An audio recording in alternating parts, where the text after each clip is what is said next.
Hey everybody, it's Cindy Whitmer here from Confident Women. You can have it all. And this week we've been talking about midlife transitions. And today I thought I would talk about our bodies. Yep, midlife. Ooh, so probably those of you in this group are either perimenopausal, menopausal, or postmenopausal. And I'm 51 and I feel your pain, girls. I feel your pain. Anyway, so a whole range of things could be happening in any one of those phases, wherever you're at, of course. And so, your sleep issues might be increasing. You may be hanging on to extra weight or gaining weight that you don't understand why you're gaining. Your hormones may be fluctuating a lot and you're wondering about that roller coaster of mood swings or emotions that you're experiencing. These are all, part of it, right? Or it can be. Everybody's different, of course, and you may be having hot flashes and other things may be changing. Your skin might be sagging, wrinkling, your hair may be graying more or a lot or some for the first time or whatever, depending on what age you are and that kind of thing. But what women tell me the most is that they struggle to feel strong. They are gaining weight or hanging on to weight. It's harder to get it off. And that their emotions are like all over the place and they can't sleep. Many of them are waking in the middle of the night for a couple of hours. And I did go through that actually for a few years, about 6 years ago, 6, 7, 8 years ago, for a few years. I'd be awake like from 2 to 4 in the morning. If not for any particular reason that I could pinpoint, other than it must have been part of my perimenopausal symptoms or whatever. Anyway, so the reality is that things start to shift, right? Things just start to shift, and in a wide range of ways. So first of all, I just want you to kind of take a breath and recognize this is a part of life, or at least we're given every indication that these things can be just a natural part of our bodies evolving with age. However, I don't want you to talk to yourself in such a way that you don't believe you can do anything about it and you just kind of have to suffer and endure, because these stages can last for many years also. That's another thing, is you can be perimenopausal for 10 to 15 years, the doctors say. And then postmenopause, of course, can last for a long time as well, and that kind of thing. So I'm 51. I am perimenopausal, getting really close to menopause, I think. I'm kind of down to just spotting, here and there every so often.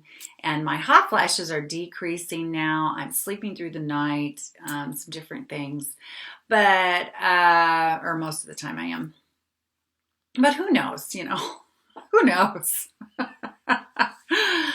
Anyway, so part of what I want to say to you today is kind of do the best you can to relax into this phase and how things are changing and how things are altering, because we are not our bodies. Our bodies are just the kind of the vehicle we have to move around about in the world in this phase in this earthly experience, but it's not who we are. It's not who we are. And so I'd like to see you focus on, instead of going like, okay, I'll just admit it right now. I don't like my belly, right? I don't even know when I had a flat belly. Maybe I was born with a round belly. I don't.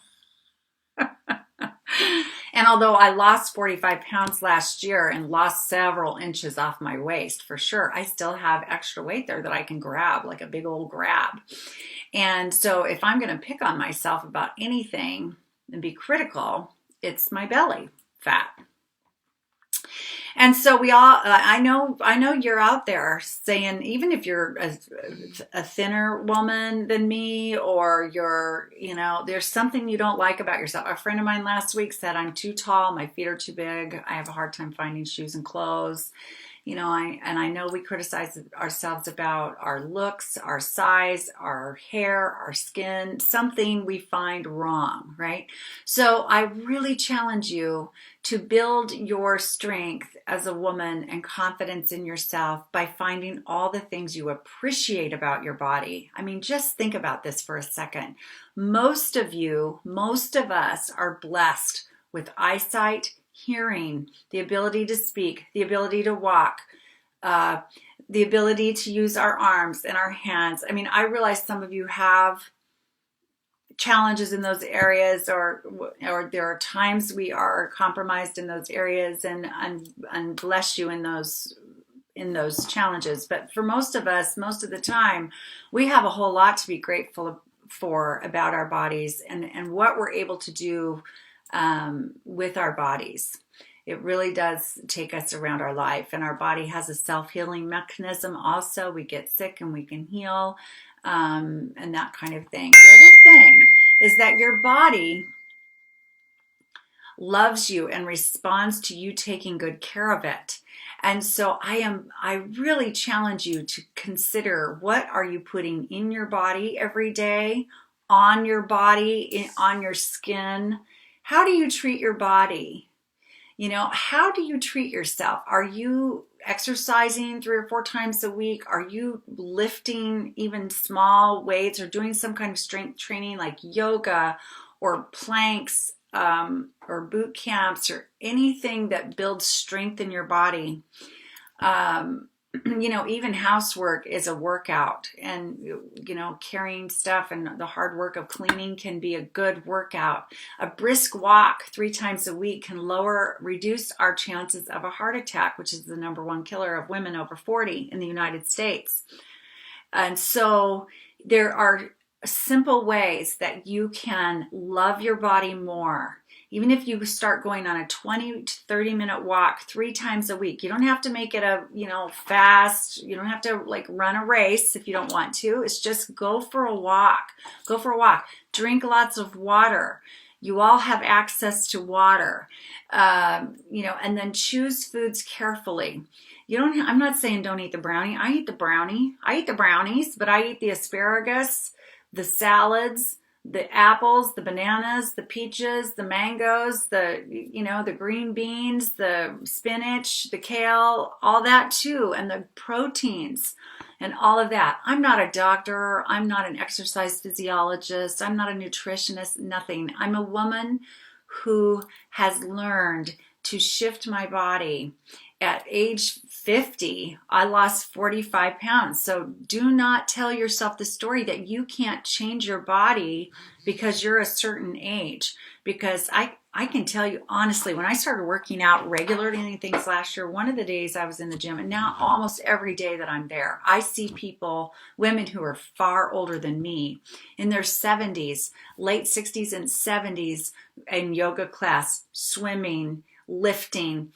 This one woman, about a year ago, could outlift me, and she was 75 years old, and I was 50 at the time. So don't tell yourself the story that you can't start to turn this around if you want to.